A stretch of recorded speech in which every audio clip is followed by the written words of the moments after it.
जैसे ही किसी को तेज बुखार हो, आजकल हम क्या गलती करते हैं, बुखार की दवाइयां खाते हैं, जिसकी वजह से आज भारत में किडनियां फेल हो रही हैं और लीवर खराब हो रहे हैं।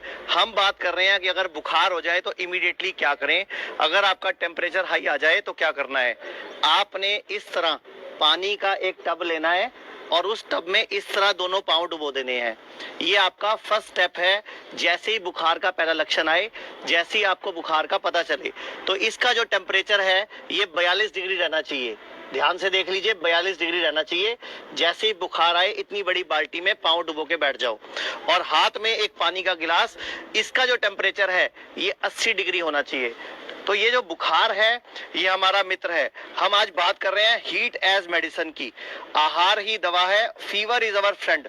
क्योंकि आज की डेट में बुखार, जुकाम, खांसी, मौसम बदल रहा है, सबको हो जाता है और इमीडिएटली हम लोग जो दवाइयां खा के उसको उतारते हैं तो बदले में मिलता है लीवर फेल और किडनी फेल। और आज इसके पेशेंट हमारे हिम्स हॉस्पिटल में भी बढ़ते जा रहे हैं और बताते भी हैं लोग आके कि कैसे यहाँ पर हमने बुखार की दवाई खाई थी और उसके बाद हमें ये दिक्कत आ गई।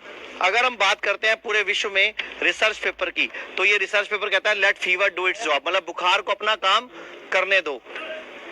ये है why fever can be your friend in times of illness, मतलब बुखार आपका मित्र है जब भी आपको इस तरह की दिक्कत आए। तो जैसे आपको इस तरह बैठना है, अगर आप बैठ पा रहे हो ठीक है, नहीं तो आप इस तरह बैठ के, आप लेट कर भी इस तरह बुखार के पेशेंट के पांव 42 डिग्री टेम्परेचर पानी में रख सकते हो। तो लेट के भी ये हो सकता है, बैठ के भी हो सकता है, और सिर पर गीले पानी का तौलिया रखना है। और उस टाइम पे खुराक क्या होगी, हमें क्या क्या स्टेप यूज करने हैं, हम शुरू करते हैं। सबसे पहले डॉक्टर अमर सिंह आजाद जो एमबीबीएस एमडी है। डॉक्टर साहब, बुखार पर क्या कहना है आपका? बुखार और बाकी जितने भी सिम्टम्स हैं जो शरीर पैदा करता है वो बीमारी के सिम्टम नहीं होते, वो शरीर जो बीमारी से लड़ता है उसके सिम्टम होते हैं। सब सिम्टम्स बॉडी को डिफेंड करते हैं, बॉडी की रक्षा करते हैं, लेकिन फीवर तो सबसे बड़ा दोस्त है हमारा।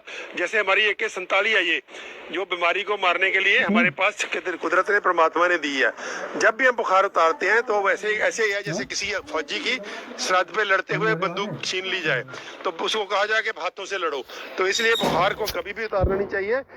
बुखार को सिर्फ कैलकुलेटेड, अगर बहुत ज़्यादा बढ़ने लगे 104 से ज़्यादा, तो हल्का सा पानी की पट्टी से नीचे कर सकते हैं या जैसे टांगे पानी में रख के कर सकते हैं, लेकिन कभी भी गोली से बुखार को नहीं उतारना। गोली से उतारने से बुखार नॉर्मल पे चला जाता है।